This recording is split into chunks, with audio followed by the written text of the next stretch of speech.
भेटतो, येशू तुला भेटतो, येशू तुला भेटतो, येशू तुला भेटतो. कधी नाही बदलणार, येशू तुला भेटतो, कधी नाही बदलणार, येशू तुला भेटतो.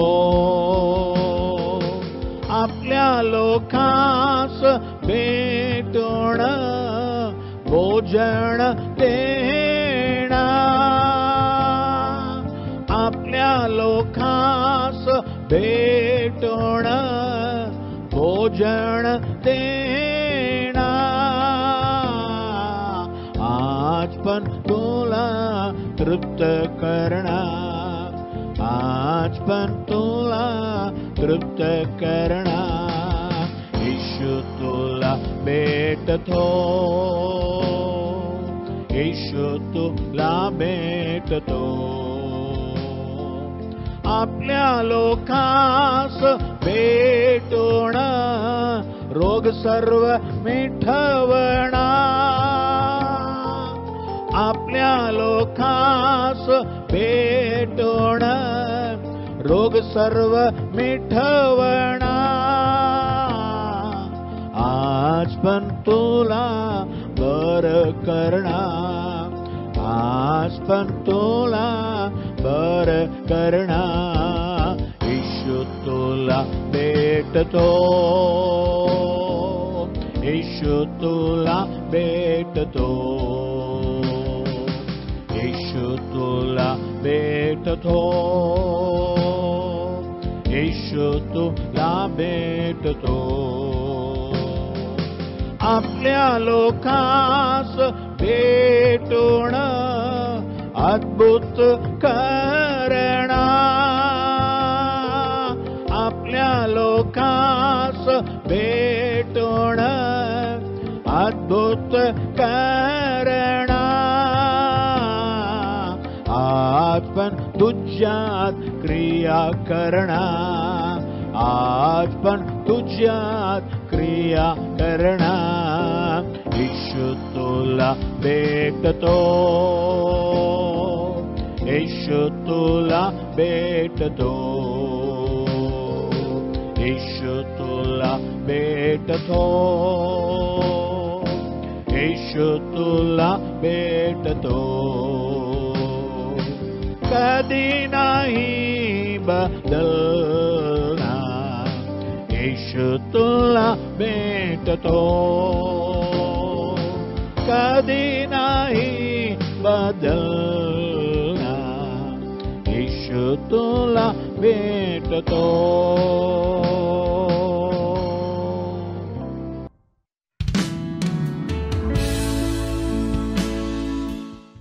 आमच्या प्रिय बंधू बहिणींना येशूच्या नावाने आमच्या नमस्कार, अभिनंदन आणि हा येशू तुला भेटतो कार्यक्रमासाठी तुम्हा सर्वांना मी स्वागत करत आहोत. परमेश्वर चांगला आहे ह्याला परखून पहा आणि प्रत्येक दिवस आपण देव किती चांगला आहे याला परखून पाहत आहे आणि देवाच्या वचनावर विश्वास ठेवा. कारण करितकरास दुसरी पत्री 1:20 2 कोरिन्थियन्स 1:20 करितकरास दुसरी पत्री 1:20 पाहत आहे. देवाची वचने किती असोत त्याच्या टाई होय हे आहे, म्हणून आम्ही देवाच्या गौरवाला त्याच्याद्वारे आमेन म्हणतो. देवाचं प्रत्येक वचन आम्हाला होय आहे आमेन म्हणजे तसंच होणार असा विश्वास करायला पाहिजे. ठीक आहे, आजच्या वचनाकडे जाऊया. 2 शामुएल 5:10 2 सामुएल 5:10 2 सामुएल 5:10 2 शामुएल 5:10 दाविदाचा उत्तरोत्तर उत्कर्ष होत गेला. कारण सेनाधीश देव परमेश्वर त्याच्याबरोबर असे. तो आणखीन उत्कर्ष होत गेला, म्हणजे आणखीन वाढत गेला. आशीर्वादामध्ये, तंदुरुस्तीमध्ये सगळ्यात वाढत गेला, उत्कर्ष झाला. कारण त्याच्याबरोबर सेनाधीश परमेश्वर होता. आणि दाऊद देवाला सेनाधीश परमेश्वर असं म्हणतो. एकदा इस्रायल लोकांच्या विरुद्ध फिलिस्तीची सेना युद्ध करायला आले. 40 दिवस ते युद्धासाठी तयारी करत राहिले. हे सेना इकडे येणार, ते सेना तिकडे येणार, दोघे युद्ध करायला सुरुवात होणार. इतक्या फिलिस्ती सेनामधून एक गोलियात नावाचा राक्षस पुढे येणार आणि तो म्हणणार, मी फिलिस्तीचा सैनिक आहे, तुम्ही इस्रायलचे सैनिक आहे, तुम्हापैकी एकाला निवडा आणि त्याला माझ्याबरोबर लढाई करायला पाठवा. तो मला जिंकला तर आम्ही सर्व तुमच्या गुलाम असणार. मी त्याला मारलो तर तुम्ही सर्व आमचे गुलाम होणार. असं तो चॅलेंज करतोय. या बघा, 40 दिवस असं होत राहिले. रोज इस्रायल युद्ध करायला शेक येणार आणि तो पुढे येणार, ए काय करतो, चल तू पुढे येतो का, हे माझ्याबरोबर युद्ध करायला. असं रोज चालत असतं. 40 दिवस झाले. नंतर एक दिवस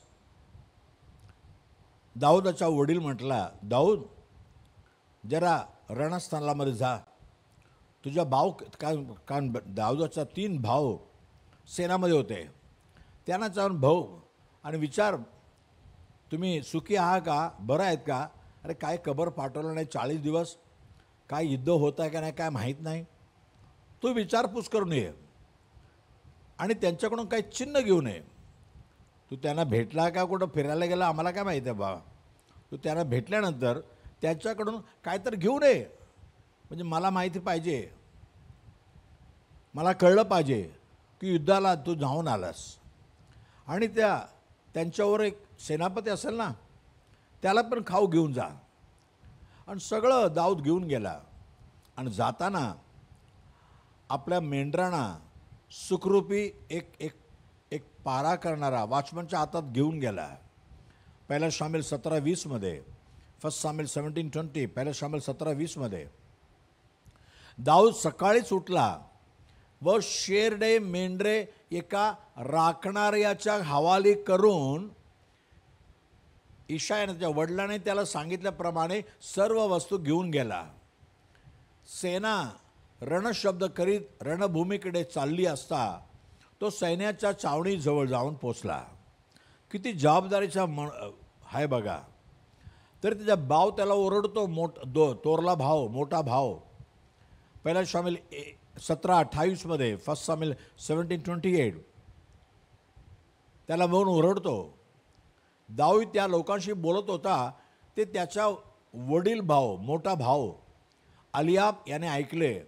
तेव्हा तो दाऊदावर संतापून म्हणाला, येथे आलास कसाला, आम्हाला दिलं ना खाऊ, चल पळ तिकडे. तोडीशी शेरडे मेंढरे आहेत, ते रानात तू कोणाच्या हवाले केले आहेस. शेरडे मेंढऱ्याला असं सोडून आला का. अरे ते काम कर बरोबर. इथं आला, तुझी घमेंड व तुझ्या मनाचा उद्दामपणा मी जाणून आहे. तू केवळ लढाई पाहायला येथे आला आहेस. अरे तू किती, तुझ्या मनामध्ये घमंड किती आहे मला माहीत आहे. बहुतेक त्याच्या दाऊदाने सियाला मारला, त्याला माहीत पडलं असेल.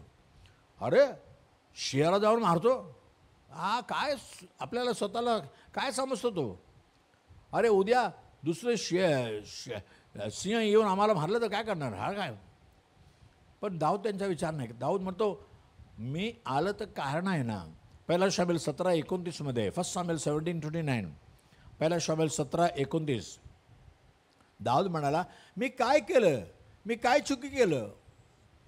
मी नुसता एक शब्द बोललो ना, एक शब्द बोललो, विचारलो, या राक्षसाला मारलं तर मला काय बक्षीस भेटणार, एवढं मी विचारलो बाबा, मी काय दुसरं का बोललो का. पण इथं भांडण चालताना लोकांना कळलं इथे एक लहान मुलगा आलेला आहे. तो म्हणतो मी जाऊन युद्ध करणार या फिलिस्तीबरोबर, राक्षसाबरोबर. आणि त्यांनी सौल राजाकडे नेले. आणि राजाला म्हणतो तुम्ही कशाला घाबरता, मी जातो ना युद्धाला. सौल राजा म्हणतो अरे तो लहानपणापासून युद्ध शिकलेला आहे, तो मोठा पैलवान आहे, तो एक फटक्यात त्याला मारून टाकेल. दाऊद म्हणतो हा जा. एकदा रानामध्ये एक बकरीला एक सिंहाने धरलून नेला. एकदा एक अस्वल आला, त्याने पण बकरीला पकडून नेला. मी सोडलं नाही ना, त्यांच्या मागे गेला, त्याला मारलं आणि बकरीला सोडवलं. आणि तो माझ्यावर झटपट लागी. मी ताबडतोब त्याला पण मारून टाकलं. हा, मी सिंहाला मारलं, बालूला मारलं. हा राक्षस काय आहे, हा मोठा आहे का, मी जाऊन युद्ध करणार. तर शौलने काय केलं, त्याचं सर्व अंगवस्त्र म्हणजे युद्धाला जाण्यासाठी सगळं त्या लोखंडाचे कपडे घातले. जा हे तर घालून जा, निदान तू त्याला मारलं नाही तरी तू तर ना मरशील ना, तू मरणार नाही, जा हे घेऊन. चालून पाहिलं. तो म्हणला बापरे हे वजनदार आहे, मला चालू शकला नाही. सगळं उतरून टाकलं आणि सरळ गेला. एक दगड घेतला, एक गोफण घेतला आणि गेला सीधा राक्षसाकडे. आणि राक्षस याला पाहिलं, म्हणतो ए तो काठी घेऊन आला, मी काय कुत्रा आहे का रे मला मारायला आला. अरे हे युद्ध आहे, कुत्रा मारायला का लाठी घेऊन घेतो का. कारण दाऊद मेंढरपाळ आहे ना, त्याच्या हातामध्ये कधी नेहमी लाठी असतो. पण आणि राक्षस म्हणतो देख बघ रे, तुला आज मी मारणार आणि तुला फाडून सर्व पक्ष्यांना तुझ्या मांस देणार, बघ तुला काय करतो. तेव्हा दाऊद म्हणतो, पहिला शामुएल 17:45 फर्स्ट शामुएल 17:45, पहिला शामुएल 17:45. तेव्हा दावीद त्या परिसराला म्हणाला, तू तलवार, बाला व बर्ची घेऊन माझ्यावर चालून आलास, पण इस्रायली सैन्याच्या देवाला तू तुच्छ लेखले आहेस. त्या सेनाधीश परमेश्वराच्या नामाने मी तुझ्याकडे आलो आहे. तुझ्या हातात तलवार आहे, बाला आहे आणि एक बर्ची आहे.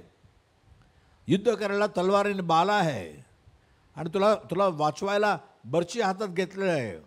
माझ्या हातात काही नाही, पण माझ्याकडे सेनाधीश परमेश्वराचं नाव आहे. हालेलुया. देवाच्या नावाने येतो, माझ्या सेनाधीश परमेश्वर त्याच्या नावाने येतो. आणि 48 वचनामध्ये पहिला शामुएल 17:48, फर्स्ट शामुएल 17:48 मग तो फिलिस्ती उठून दाविदाशी सामना करायला जवळ आला. तेव्हा दावीद त्या फिलिस्त्याचा सामना करायला सैन्य होते त्या दिशेकडे त्वरेने धावला. बघा किती धावत गेला. राक्षस चालत येतो, पण हा धावत जातो, खूप वेगानं जातो. असं धावत जाताना त्याने काय केलं आणि त्याच्या अगोदर काय म्हणतो 47 वचनामध्ये, पहिला शामुएल 17:47, फर्स्ट शामुएल 17:47. अरे बघ, आणि या सगळ्या समुदायाला कळून येईल की परमेश्वर तलवारीने व बाल्याने विजयी होतो असं नाही, कारण युद्ध परमेश्वराचं आहे. तो तुम्हाला आमच्या हाती देईल. या तलवार बाल्याने परमेश्वर विजय येणार नाही, तुम्ही जिंकणार नाही. मी सेनाधीश परमेश्वराच्या नावाने येतो. आणि 49 वचनामध्ये 49 दाऊदाने आपल्या बटव्यात हात घालून त्यातून एक गोटा घेऊन गोफणीत घातला आणि ते गर गर गर गर गर गर गर गर फिरवून पलिशाच्या कपाळावर असा मारला की तो त्याला कपाळात घुसला आणि तो जमिनीवर पालता पडला. असा नाही पडला, असं समोर पालता पडला. कारण यांनी गोटा मारले, पण परमेश्वराने इथे तमाशा मारले, खाली पडला. आता 50 वचनामध्ये दाऊदाने या गोळ्याचा कसं जिंकला. दाऊदाने गोफन गुंडा घेऊन त्या पलिश्यावर सरशी केली आणि त्याचा वध केला. आता दाऊदाच्या हाती तलवार नव्हती, तो पडला, पण त्याला मारायला पाहिजे ना, तलवार हातात नाही. 51 वचनामध्ये तो धावत गेला. पलिश 51 दाऊदाने धावत जाऊन त्या पलिश्याच्या साथीवर पाय दिला, त्याच्या छातीवर उभा राहिला आणि त्याचीच तलवार म्यानातून काढून त्याला टार करून त्याचे शिर छेदले. आपला महावीर गतप्राण झाला हे पाहून पलिश्ती पळून गेले. आणि नंतर त्यांनी काय केलं,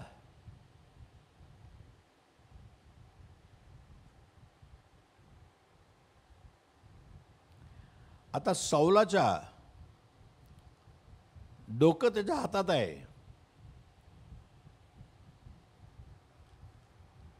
तुम्ही 54 वचनामध्ये वर्स 54 मध्ये दाऊदाने पलिश्याचा शिर यरुशलेमेत नेले, पण त्याची शस्त्राचे त्याने आपल्या डेऱ्यात ठेवले. हे सगळं तलवार, बाला आणि बर्ची सगळं माझ्या घरात असू दे, हे डोकं जाऊ दे. आता 57 वचनामध्ये 57 मध्ये दाऊद येत आहे. सौल राजा पाहतो, दावीद पलिश्याचा मारून परत आला तेव्हा त्याचे शिर त्याच्या हाती होते. अब्नेर सेनापती त्याला तसंच नेऊन शौलापुढे उभे केले. त्याच्या हातात गोलियाचा शिर आहे आणि तसंच सेनापती नेऊन गेला राजासमोर. राजा म्हणतो, बाबा तू कोण आहे बाबा? अरे या राक्षसाला मारून आला. तो म्हणतो, मी तर तुमचा गुलाम यशायाचा मी मुलगा आहे. किती शांत आहे बघा. सेनाधीश परमेश्वर, हालेलुया. तोच परमेश्वर आमच्या बरोबर आहे. स्तोत्र संगीता 46:7 मध्ये, Psalm 46:7, स्तोत्र 46:7, सेनाधीश परमेश्वर आमच्या बरोबर आहे. याकोबाचा देव आमचा आश्रय आहे. दाऊदा बरोबर असणारा तोच सेनाधीश परमेश्वर आमच्या बरोबर आहे. म्हणजे आमच्या विरुद्ध येणारा सर्व शत्रूवर आम्हाला विजय देणारा परमेश्वर आहे. सेनाधीश म्हणजे आमच्या परमेश्वर येताना एकटा येत नाही, त्याच्याबरोबर स्वर्गाच्या सर्व सेना येते. स्तोत्र संगीता 34:7 मध्ये, Psalm 34:7, स्तोत्र संगीता 34:7 मध्ये परमेश्वराचा दूत त्याच्या भय धरणाऱ्याचा भोवती चावणी देतो आणि त्याचं संरक्षण करतो. एकटा स्वर्गदूत येत नाही, देव त्याच्या पूर्ण मंडळी येते आणि आम्हाला सुरक्षा द्यायला. एक तर शत्रूवर विजय मिळणार. आणि जसं दाऊदाबद्दल आपण वाचलं ना, 2 सामुएल 5:10 मध्ये, 2 सामुएल 5:10, सेनाधीश परमेश्वर दाऊदाबरोबर होता म्हणून दाऊदाचा उत्तरोत्तर उत्कर्ष होत गेला. दिवस दिवस तो आणखीन वाढत गेला, आशीर्वाद वाढत गेला. तसं उत्पत्ती 26 अध्याय 12-13 मध्ये, उत्पत्ती 26:12-13, जेनेसिस 26:12 and 13, इसहाकने त्या शहरामध्ये त्यांनी पेरणी केली, त्या देशात पेरणी केली आणि त्याला त्याच वर्ष 100 पट पीक मिळाले. कारण परमेश्वराने त्याचे कल्याण केले, देवाने आशीर्वाद दिले म्हणून पीक किती 100 पट. आणि इसहाक थोर झाला व उत्तरोत्तर उत्कर्ष पावून मोठा संपन्न झाला.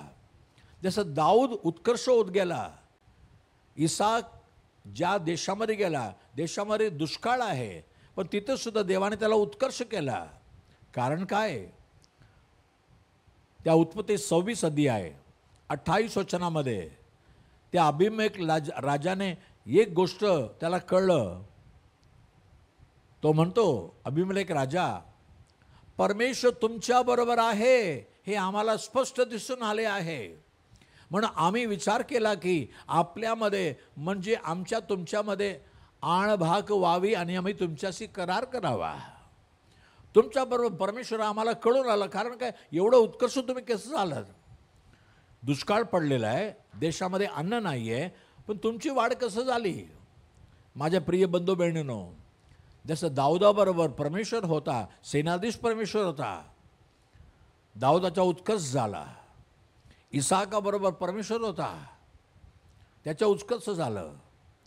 तुम्ही उत्पत्ती 21 अध्याय 22 वचनामध्ये, जेनेसिस 21:22, उत्पत्ती 21:22, त्या सुमारास असं झालं की अभिमेलेक राजा व त्याच्या सेनापती फिकोल हे अब्राहमाला म्हणाले, जे काही तुम्ही करता त्यात देव तुमच्याबरोबर आहे. तुमच्या सर्व आताच्या कामामध्ये देव तुमच्याबरोबर आहे.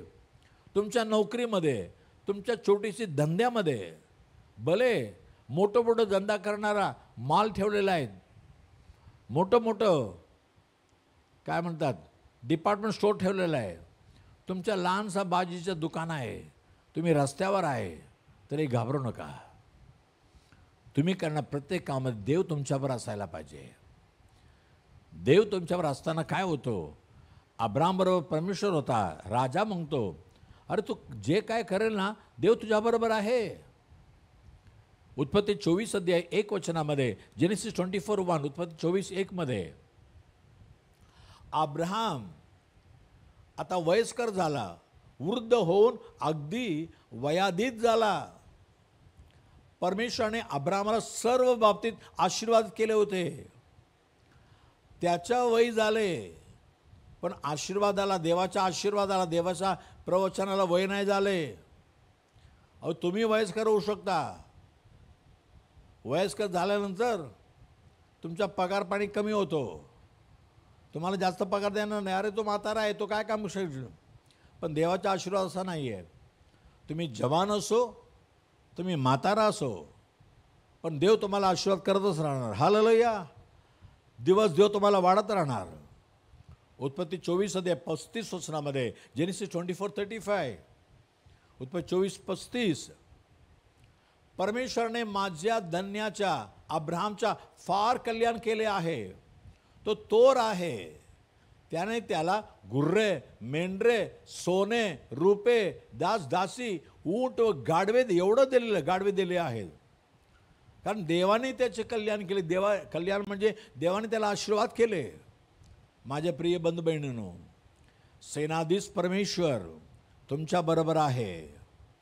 तुमच्या उत्कर्ष होईल, तुमच्या वाढीव होईल, पण देव आमच्यावर असायला पाहिजे. इसाकाबरोबर देव होता म्हणून 100 पट आशीर्वाद, कामामध्ये 100 पट आशीर्वाद. तुम्ही डॉक्टरला, हॉस्पिटलला पैसे देण्याची गरज नाही आहे. देव आमचा रोग बरं करणारा परमेश्वर यहोवा राफा आहे. कशाला घाबरता. तसं अब्राहमबरोबर अब्राहमच्या प्रत्येक कामामध्ये देव त्याच्या बरोबर होता. त्याला सर्व कामामध्ये आशीर्वाद दिला. त्या आशीर्वाद, जसं तुमच्या विरुद्ध कुठलाही शत्रू येऊ दे किंवा तुम्ही कुठलाही शत्रूचा सामना करा, सेनाधीश परमेश्वर तुमच्याबरोबर आहे. हालेलुया.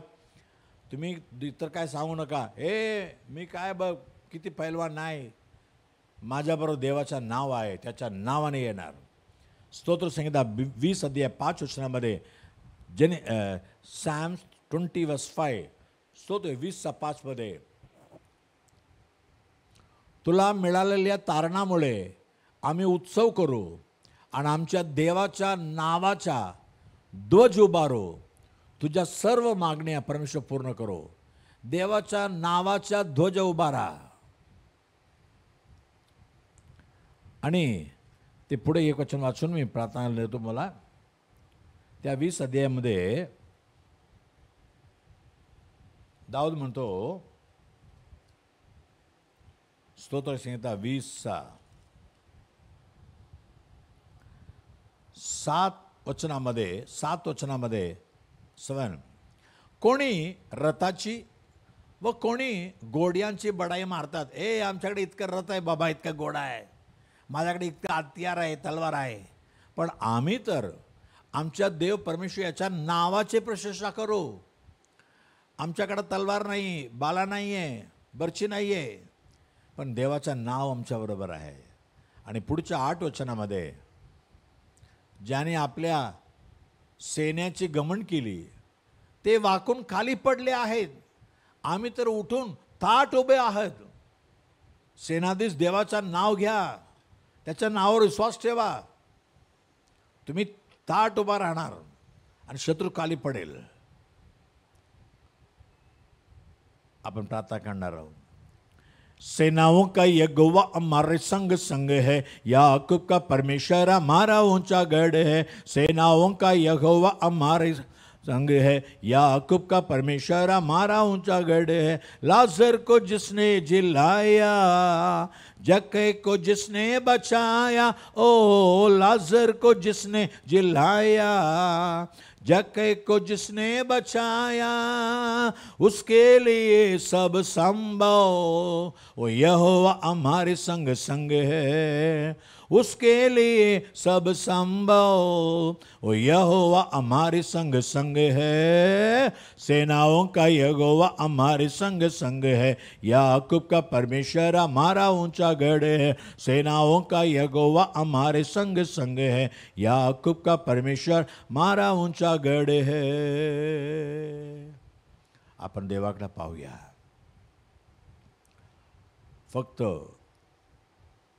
येशू ख्रिस्त हा देव आमच्यासाठी मानव म्हणे जगामध्ये आला, आमच्यासाठी सर्व दुःख सोहिली, पण नंतर क्रूसामध्ये आमचे पाप, आमचे श्राप, आमचे रोग सगळं आपल्या अंगावर घेऊन आमच्यासाठी जीव दिला. पण येशू आम्हाला तारण्यासाठी जीव दिला एवढं नाही, पण शैतानाच्या कामाला नाश करण्यासाठी. पहिला योहाना 3:8 मध्ये लिहिलेलं आहे. फर्स्ट जॉन 3:8, पहिला योहाना 3:8. शत्रू शैतानाच्या सर्व कामाला नाश करण्यासाठी येशू प्रकट झाला. तुमच्या विरुद्ध शत्रू शैतान किंवा की अशुद्ध आत्मा तुमच्या विरुद्ध येऊ दे, पण सेनाधीश परमेश्वराचं नाव घ्या, येशूचं नाव घ्या. येशूच्या नावामध्ये शैतान तर कापतो. आज तुम्हाला पापापासून सुटकारा येशू देऊ शकतो. सर्व संकटांना सुटकारा येशू देऊ शकतो. शैतानाला जिंकलेला येशू आमच्या बरोबर आहे. कुठलाही अशुद्ध आत्मा तुमच्या वर काय हक्क चालवू शकत नाही. तुम्हाला सुद्धा सर्व गोष्टीमध्ये विजय भेटणार. आमचं देवबापा धन्यवाद प्रभू, आजच्या वचनास धन्यवाद. सेनाधीश परमेश्वर दाऊदाबरोबर होता म्हणून तो दिवसेंदिवस तो उत्कर्ष होत गेला, वाढत गेला, आशीर्वाद वाढीत झाला प्रभू. इसाकाबरोबर तो होता, त्याला आशीर्वाद केला. अब्राहामाबरोबर तो आशीर्वाद केला. आज वचन ऐकणारा प्रत्येक जण, देवा मी खाली जात राहिलो, मला उत्कर्ष दे, मला उचल, वर घे, मला माझ्या कामामध्ये, धंद्यामध्ये, शिकवणीमध्ये, घरामध्ये एक वाढी होऊ दे, आशीर्वादाच्या वाढी होऊ दे, संतोष समाधानाच्या वाढी होऊ दे. देवाची प्रसन्नता आता येऊन, देवाची प्रसन्नता सम्मुख प्रत्येक घरामध्ये येऊ दे प्रभू. आणि आमच्यासाठी, आमच्या पापासाठी जीव दिलेला एकच परमेश्वर येशू मसीह, येशू ख्रिस्त आहे. आणि मेला, गाडले गेला, तिसरं तो येशू जिवंत उठला. आज पण जिवंत परमेश्वर एकच आहे. आमच्यासाठी सर्व काय करून संपवला आणि जिंकून आता स्वर्गामध्ये राहिलेलं आहे. त्या येशूच्या नावाने आम्ही येतो प्रभू. सर्व पाप, श्राप, शैतानाचं काम येशूच्या नावाने आता निघून जाऊ दे प्रभू. तारणाचा निश्चय, तारणाचा आनंद, तारणाचा विजय प्रत्येक लोकांना भेटू दे प्रभू राजा. त्यांच्या विरुद्ध कितीतरी गोलियात येऊ दे, राक्षस येऊ दे, अशुद्ध आत्मा येऊ दे, पण देव तुम्हाने तो आम्हाला वचन दिलेलं आहे. लूक 10:19 मध्ये, लूक 10:19, लूक 10:19, सापाला, बिच्छूला पायाने तुडवायला आणि शत्रू शैतानाच्या सर्व कामाला जिंकायला तुम्हाला मी अधिकार देत आहे म्हटला प्रभू. येशूच्या नावाच्या अधिकाराने आम्ही प्रार्थना करतो. प्रत्येक घरामध्ये क्रिया करणारा अशुद्ध क्रिया सगळं निघून जाऊ दे प्रभू राजा. त्यांना प्रत्येक गोष्टीमध्ये त्यांना जिंकव, त्यांना उत्कर्ष दे. तुझ्या नावाचा गौरव कर. येशू ख्रिस्ताच्या नावाने मागित आहे म्हणून मैं ऐक प्रभू. आमेन, आमेन. God bless you. देवबाबा तुम्हाला आशीर्वाद करो. पुढच्या रविवारी दुपारी 3 वाजता आपण भेटूया. Okay, God bless you. आमेन. आमचा पत्ता Bethel Pentecostal church, Bethel church road, Kamaraj हायस्कूलचा मागे, 90 फीट रोड, धारावी, मुंबई 17. आमचा फोन नंबर 88 50665361 किंवा 9333333722 किंवा 932334249695.